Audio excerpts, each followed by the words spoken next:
ఈరోజు తిరుపతి నగరంలో నిన్న జరిగినటువంటి సంఘటన చాలా దుర్మార్గమైంది. ప్రభుత్వం నిర్దేశించినటువంటి పన్ను వసూలు కార్యక్రమానికి వెళ్ళినటువంటి సచివాలయ ఉద్యోగిని దారుణంగా కొట్టడం, హింసించడం చాలా దుర్మార్గము. ఈరోజు ఆ ఒక్క సంఘటనే కాదు, మనము రాష్ట్ర వ్యాప్తంగా చూసినప్పుడు పోలీసుల మీద దాడులు, ఉద్యోగుల మీద దాడులు, టీచర్ల మీద దాడులు, రైతుల మీద దాడులు, విద్యార్థుల మీద దాడులు, ఉపాధ్యాయుల మీద దాడులు, అలాగే కాలనీలో నివసించేటటువంటి ప్రజల మీద దాడులు, మహిళల మీద దాడులు, ఎక్కడ చూసినా కానీ దాడులు. చివరికి నిన్న మొన్న చూసాం పేపర్లో, ఉండి నియోజకవర్గంలో తెలుగుదేశం పార్టీలో పనిచేసేటటువంటి పెద్ద నాయకుడి మీద కూడా వ్యతిరేకంగా మాట్లాడిన దానికి ఆయన ఇల్లు కూడా పగలగొట్టి ఆయన మీద కూడా దాడి చేశారు. అంటే ఈ రాష్ట్రంలో పాలన ఎట్టపోతుందో అర్థం కావడంలే. నిన్న జరిగినటువంటి ఇష్యూను చూసినప్పుడు క్రమశిక్షణకి మారుపేరైనటువంటి సచివాలయ ఉద్యోగి నాగార్జున యాదవ్ ఆయన వెళ్ళి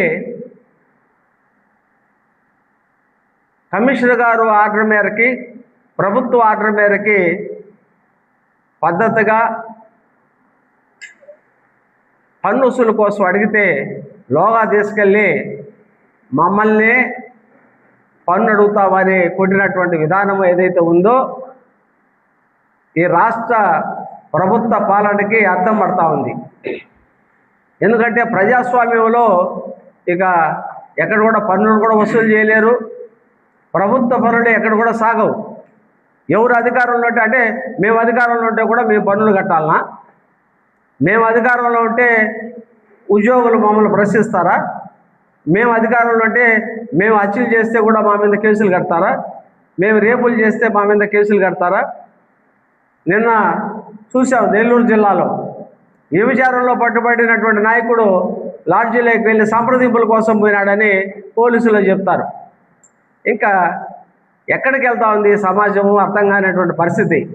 కాబట్టి అందులోనూ మన కమిషనర్ గారు చాలా సీరియస్గా చెప్పారు.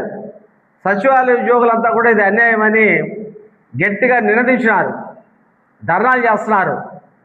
ఈరోజు వామపక్ష పార్టీలు, ట్రేడ్ యూనియన్స్, అలాగే అనేక మంది ఈరోజు ఈ సమస్య మీద రాష్ట్ర వ్యాప్తంగా పెద్ద ఉద్యమాలే జరుగుతూ ఉన్నాయి. అట్లాగే ఇన్ని జరుగుతూ ఉన్నా కానీ చాలా సింపుల్ కేసులు అన్నీ కూడా బెయిలబుల్ కేసులు పెట్టి వాళ్ళని పూల మీద నడిపిస్తున్నారు. అంటే ఈ విధమైనటువంటి సెక్షన్లు కట్టి ప్రభుత్వ ఉద్యోగులని ట్రెస్ పాస్ చేసి మ్యాన్ హ్యాండ్లింగ్ చేసినటువంటి వ్యక్తుల పట్ల కూడా ఇలాంటి సెక్షన్లు కడితే పోలీసులు ఇక దుర్మార్గమైనటువంటి ఆలోచనలు ఇతరులకు ఎందుకు రావు అని అడుగుతాను. లా అండ్ ఆర్డరు దారిలో పెట్టగలరా అని చెప్తాను. అంతేకాకుండా ఇంకా ప్రభుత్వ ఉద్యోగులు పని చేయగలరా? లక్షలు పేరకపోయినటువంటి బకాయిల్ని వసూలు చేయమని చంద్రబాబు నాయుడు గారేమో ఒక పక్క గట్టిగా చెప్తా ఉంటే, ఒక పక్క కమిషనర్ గారు చెప్తే చిన్న స్థాయి ఉద్యోగుల మీద దాడులు చేస్తే వాళ్ళని ఉదాసీనంగా వదిలేసేటటువంటి పరిస్థితి కొనసాగుతూ ఉంటే ఇంకా ఎవరికి చెప్పుకోవాలి? ప్రజలు ఎక్కడికి పోయి మొరపెట్టుకోవాలి? అర్థం కానిటువంటి పరిస్థితి ఉంది. ఖచ్చితంగా చెప్తాను, నాగార్జున మేమందరము యాదవ్ సంఘాలను చూసాం. ఒక ప్రభుత్వ ఉద్యోగిగా, క్రమశిక్షణ కలిగినటువంటి వ్యక్తిగా విధిని నిర్వహిస్తూ ఉంటే అతని పట్ల దారుణంగా వ్యవహరించినటువంటి వ్యక్తుల్ని నాన్ బెయిలబుల్ కేసులు పెట్టి వాళ్ళని అరెస్ట్ చేయాలి. అరెస్ట్ చేసేదే కాకుండా సరైనటువంటి శిక్ష పడేటట్టుగా చేస్తేనే సమాజంలో ఇలాంటి వ్యక్తులకి గుణపాఠం జరుగుతుందని చెప్పేసి విజ్ఞప్తి చేస్తున్నాం. ప్రభుత్వం కూడా పోలీసులు కూడా ఆ విధంగా వ్యవహరించాలని చెప్పేసి కోరుకుంటున్నాం. అలాగే కమిషనర్ మేడం గారికి కూడా విజ్ఞప్తి చేస్తున్నాం. అమ్మా, మీరు పత్రికల్లో గట్టిగా కోపడడం కాదు, ఏం సెక్షన్లు పెట్టారో చూసుకొని మీ ఉద్యోగాలను కాపాడేటువంటి బాధ్యత కూడా మీకు ఉంది. కాబట్టి అలాంటి వారి పట్ల మీరు ఉదాసీనత వద్దు, గట్టిగా నిర్ణయం తీసుకొని వాళ్ళ పట్ల బలమైనటువంటి సెక్షన్లతో కేసులు బనాయించేదానికి మీరు పోలీసుల్ని ఆర్డర్ పాస్ చేయవలసిందిగా విజ్ఞప్తి చేస్తున్నాం. మీడియా మిత్రులందరికీ కూడా నమస్కారం.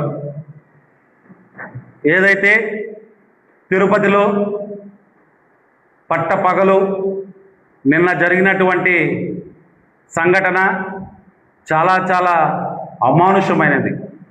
వాస్తవానికి ఈ కూటమి ప్రభుత్వం వచ్చిన తర్వాత గత 2 ఏళ్లుగా చూస్తున్నట్లయితే ఈ రాష్ట్రం మొత్తంలో అటు బీసీలు కావచ్చు, ఎస్సీలు కావచ్చు, ఎస్టీలు కావచ్చు, మైనారిటీలు కావచ్చు, అన్ని సామాజిక వర్గాల మీద దాడి నిరంతరం జరుగుతూనే ఉన్నది కొంతమంది సామాజిక వర్గాల చేతుల్లో. ఈరోజు మేము ఒకటే చెప్తున్నాం, ఈ కూటమి ప్రభుత్వం అధికారంలోకి వచ్చింది అని అంటే అది కేవలం బీసీల ఓట్ బ్యాంక్ వల్ల, ఎస్సీల ఓట్ బ్యాంక్ వల్ల, ఎస్టీ మరియు మైనారిటీ అన్ని వర్గాల వాళ్ళు ఓట్లేసుంటేనే ఈరోజు కూటమి ప్రభుత్వం మీరు అధికారంలోకి వచ్చినారు. ముఖ్యమంత్రి చంద్రబాబు నాయుడు గారు ఈరోజు మీ గుత్తందారులు ఎవరైతే ఉన్నారో, మీ అనుకూల సామాజిక వర్గాలు ఎవరైతే ఉన్నారో వాళ్ళందరూ కూడా బీసీల మీద దాడులు చేస్తుంటే మీరు నిమ్మకు నీరెత్తినట్టుగా ఉండి దాని గురించి పట్టించుకోకుండా, దీంట్లో ఆశ్చర్యకరమైన విషయం ఏంటంటే పట్టించుకుంటే దేవుడు ఎరుగు, ఇంకా కేసులు నీరుగార్చే విధంగా, ఇంకా ఎవరైతే దాడులు చేసినారో వాళ్ళకి ఇంకా సౌలభ్యం కలిగించే విధంగా మీ స్థానిక శాసనసభ్యులు, మీ కూటమి నాయకులు దాన్ని కప్పిపుచ్చడం చూస్తుంటే ఈ కూటమి ప్రభుత్వానికి బీసీల పట్ల, యాదవుల పట్ల ఎంత చిత్తశుద్ధి ఉంది అనేది మనకు అర్థమైపోతుంది. అసలు ఆ రోజు ఎలక్షన్లో మీరు ఏమి హామీ ఇచ్చినారు? బీసీ రక్షణ చట్టం తీసుకొని వస్తాం, బీసీల మీద జరిగే దాడుల్ని మేము ఏదైతే ఎస్సీ అట్రాసిటీ కేసులు ఉన్నాయో ఆ విధంగా బీసీల మీద ఇతర సామాజిక వర్గాలు అనవసరంగా, అన్యాయంగా, అధర్మంగా దాడులు చేస్తే మేము బీసీ రక్షణ చట్టం కింద వాళ్ళ మీద కేసులు బనాయిస్తాం, బలమైన కేసులు బనాయిస్తామని కళ్ళబొల్లి హామీలు ఇచ్చి బీసీలను మోసం చేసి, యాదవులను మోసం చేసి ఈరోజు మీరు అధికార పీఠంలో కూర్చున్నటువంటి ఈ కూటమి ప్రభుత్వం రాష్ట్రంలో నలుమూలల బీసీలపై, యాదవులపై దాడులు జరుగుతూ ఉంటే చూస్తూ ఊరుకుంటారా? ఈరోజు మేము అడుగుతున్నాం, అదే బీసీ రక్షణ చట్టం ఏదైతే మీరు ఎన్నికల్లో హామీ ఇచ్చినారో అది మీరు అమలు చేసి ఉంటే బీసీల మీద దాడులు కనీసం 50% అన్న తగ్గేది. ఈరోజు ఎంత దారుణం అయిపోయిందంటే బీసీలు ధైర్యంగా రోడ్ల మీద తిరిగే అవకాశమే లేకుండా పోతా ఉంది. మీరు చూసినట్లయితే నిన్న ఎఫ్ఐఆర్ కాపీ సెక్షన్ 121/1, 351/2, 3/5 కేవలం 3 సెక్షన్లు, అవి కూడా పూర్తిగా బెయిలబుల్ సెక్షన్లు. 121 మాత్రమే నాన్ బెయిలబుల్ సెక్షన్గా ఏదో పెట్టాలంటే పెట్టాలిగా పెట్టారు. కంప్లైంట్ దారుడు ఎవరైతే ఉన్నారో నాగార్జున యాదవ్ స్పష్టంగా తన కంప్లైంట్లో వివరించడం జరిగింది. ఎవరైతే అక్యూజ్డ్ ఉన్నారో ఆ సిఎన్ ప్రింటర్స్ వాళ్ళు వీడిని ఎత్తుకొని రూమ్లో వేసేద్దాము, కట్టేసి ఇతన్ని చంపేస్తాము అని చెప్పి బెదిరించి అతన్ని రూమ్లో కూడా లాక్కెళ్ళే ప్రయత్నం చేసినారు. మరి అది స్పష్టంగా ఎవరైతే కంప్లైంట్ దారులు ఉన్నారో నాగార్జున యాదవ్ ఆయన స్పష్టంగా నన్ను చంపేస్తామని బెదిరించడం కూడా జరిగింది, ఆ ప్రయత్నం కూడా జరిగింది అని తన కంప్లైంట్లో రాసిచ్చాడు. మరి సెక్షన్ 109 ఏదైతే అటెంప్ట్ మర్డర్ ఉందో బిఎన్ఎస్ ప్రకారం 309 సెక్షన్ ఎందుకు పెట్టలేదో మాకు అర్థం కాలేదు. మరి ఆ సెక్షన్లో పెట్టకుండా మాకున్న సమాచారం తిరుపతి స్థానిక శాసనసభ్యులు ఆర్ఎన్ శ్రీనివాసులు గారు చక్రం తిప్పారు అనేది పోలీసు వర్గాలందరికీ తెలుసు, మీడియా ప్రతినిధులందరికీ తెలుసు, సచివాలయ ఉద్యోగస్తులకి అందరికీ తెలుసు, మరియు తిరుపతి ప్రజలకు కూడా అందరికీ తెలుసు. వాస్తవంగా ఒక ప్రభుత్వ ఉద్యోగి, అరే బీసీ అనేది పక్కన పెట్టండి, యాదవుడు అనేది పక్కన పెట్టండి, యాదవులు కొట్టినా కేసులు ఉండవు, బీసీలను కొట్టినా కేసులు ఉండవు మీ ప్రభుత్వంలో, ఆ విషయం మాకు బాగా తెలుసు.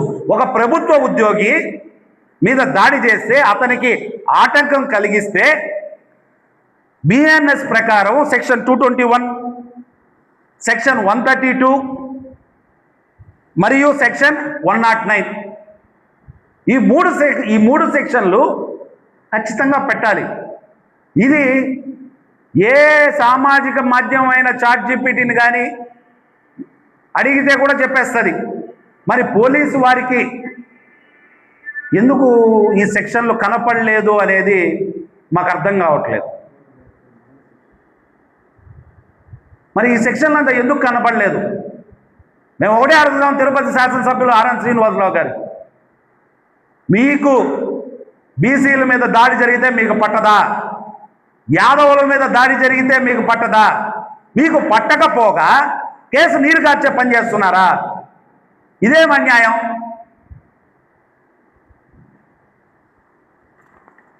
ఇంత దారుణమైన పరిస్థితి ఈ రాష్ట్రంలో బీసీలకు ఎదురవుతుందని, యాదవులకు ఎదురవుతుందని కల్లో కూడా అనుకోలేదు. ఈరోజు యాదవుల పరిస్థితి ఎట్లుందిరా అంటే, ఓట్లు వేసి మరీ తన్నించుకునే విధంగా ఓట్లు వేసి ఈ కూటమి ప్రభుత్వానికి వాళ్ళు తిరిగి తంతా ఉంటే తన్నించుకునే గతి ఈరోజు ఈ రాష్ట్రంలో యాదవులకు పట్టింది. చాలా చాలా దారుణమైన విషయం. ఇప్పటికైనా ఎవరైతే కమిషనర్ గారు ఎవరైతే ఉన్నారో వాళ్ళు దీని మీద తగు చర్యలు తీసుకొని ఎఫ్ఐఆర్ ఆల్టర్ చేసి సెక్షన్ 109, 221, 132 ఖచ్చితంగా పెట్టాలి. నాన్ బెయిలబుల్ కేసులు వారి మీద బనాయించి కఠినమైన శిక్ష వేస్తే తప్ప ఇంకొకరు చేయడానికి కూడా దీన్ని సాహసించరు. కాబట్టి ఈ విషయంగా కమిషనర్ గారు తగు చర్యలు తీసుకోవాలని చెప్పేసి మేము విజ్ఞప్తి చేస్తూ థ్యాంక్ యూ.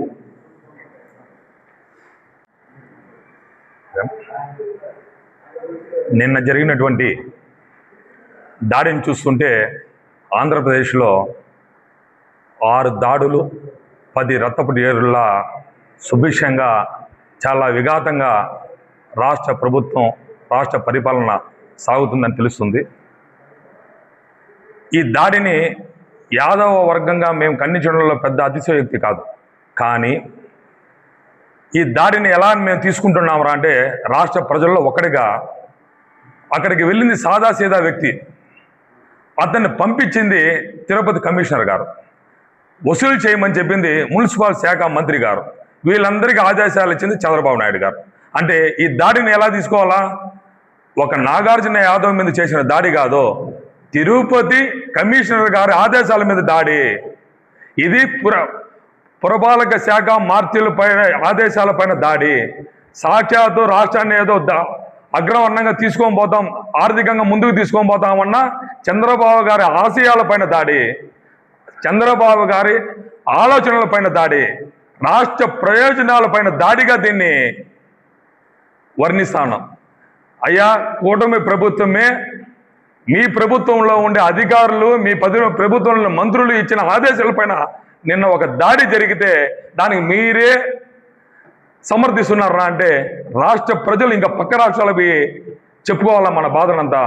దయచేసి మీరు ఇంకనైనా సరే బీసీల పట్ల ఉన్న విపక్షం తగ్గించి రాష్ట్ర ప్రయోజనాల దృష్ట్యా, రాష్ట్ర ప్రజల దృష్ట్యా మీరు మంచి నిర్ణయాలు తీసుకొని ముందుకు పోతే బాగుంటుందని, ఆ మంచి నిర్ణయం ఏదో తిరుపతిలో జరిగిన ఈ దాడిని న్యాయపరమైన విచారణ జరిపి ఆ సంబంధిత సెక్షన్లన్నీ పెట్టి వాళ్ళని చట్ట ప్రకారం మీరు శిక్షిస్తే మీ పైన మా యాదవ్ కుల సోదరులకి, బీసీ కులాలకి మరియు ఆంధ్ర రాష్ట్ర ప్రజలకి కూడా నమ్మకం ఏర్పడుతుంది.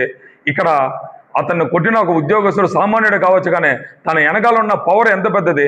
మిమ్మల్ని మీ ఆదేశాలను కొట్టినారా అంటే అప్పుడు మీ అధికారము, మీకున్న హోదా ఏమవ్వాలని ఉంటుంది. మీకే అలాంటి పరిస్థితి ఉంటే రేపు సామాన్యుల పరిస్థితి ఎలా ఉంటుందో చూస్తే శోచనీయంగా ఉంది. దయచేసి సామాన్యుల పైన దాడుల్ని ఇంకన్నా ఆపాలని, పోలీసులకు స్వతంత్రమైన స్వేచ్ఛనిచ్చి చట్ట ప్రకారం వాళ్ళు నడిచే అవకాశాలు కూడా కల్పించాలా. మాటి మాటికి రాజకీయాలు వేలు పెట్టి కాకి కొన్న విలువలు తగ్గించద్దని మనస్ఫూర్తిగా కోరుకుంటాను. రాష్ట్ర ప్రధాని ఇప్పుడన్నా మీరు మేల్కోండి. మీ ఆదేశాలను వాళ్ళు కొట్టడం జరిగింది. మా యాదవ్ సోదరులను కొట్టడం అనే దానికన్నా మీరు ఇచ్చిన ఆదేశాలను, ముఖ్యమంత్రి గారి ఆదేశాలను, తిరుపతి కమిషనర్ గారి ఆదేశాలను వాళ్ళు కొట్టడం జరిగింది. కాబట్టి దీన్ని తీవ్రంగా పరిగణించి మీరు తగు చర్య తీసుకోకపోతే దీన్ని పెద్ద ఉద్యమమే చేస్తామని కూడా తెలియజేసుకుంటున్నాం.